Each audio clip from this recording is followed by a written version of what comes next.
മക്കളെ ഒരു മിനിറ്റ്, നമ്മുടെ കൈനറ്റിക് തിയറി +1 ഫിസിക്സിലെ ഇമ്പോർട്ടന്റ് ടോപ്പിക്സ് ആണ്. അതിൽ ഫസ്റ്റ് ടോപ്പിക് എന്ന് പറയുന്നത് കൈനറ്റിക് തിയറി ഓഫ് ഗ്യാസസ് ആണ്. Then second topic pressure exerted by gas, അതായത് P is equal to 1/3 rho c². വളരെ വളരെ ഇമ്പോർട്ടൻ്റ് ആണ് ഡെറിവേഷൻസ്. അത് കഴിഞ്ഞാൽ പിന്നെ കൈനറ്റിക് എനർജിയും അബ്സല്യൂട്ട് ടെമ്പറേച്ചർ നമ്മൾ റിലേഷൻ ഉണ്ട്. ദാറ്റ് ഇസ് 3/2 kBT ആണ്. KB എന്ന് പറഞ്ഞാൽ ബോൾസ്മാൻ കോൺസ്റ്റന്റ് അല്ലേ. ദെൻ നെക്സ്റ്റ് വൺ പറയുന്നത് RMS വെലോസിറ്റി. നമ്മുടെ ഈ 2025 മോഡൽ എക്സാമിൽ ഒരു പ്രോബ്ലം ചോദിച്ചിട്ടുണ്ട്.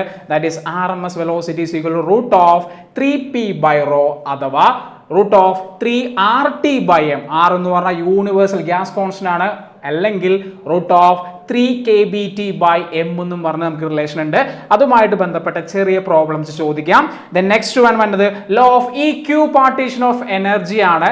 അതിൽ എങ്ങോട്ടാണ്, അതായത് നമുക്ക് ടോട്ടൽ എനർജി ഉണ്ടെങ്കിൽ അത് എല്ലാ ഡയറക്ഷനിലോട്ടും എന്ത് ചെയ്യുന്നു, ഈക്വൽ ആയിട്ട് ഡിസ്ട്രിബ്യൂട്ട് ചെയ്യുന്നു. അതാണ് ഈ ലോ പറയുന്നത്. അപ്പൊ മറക്കണ്ട, ഈ ടോപ്പിക്സ് എന്തായാലും നിങ്ങൾ നോക്കിയിട്ടുണ്ടാവണം കേട്ടോ. യെസ് മക്കളെ.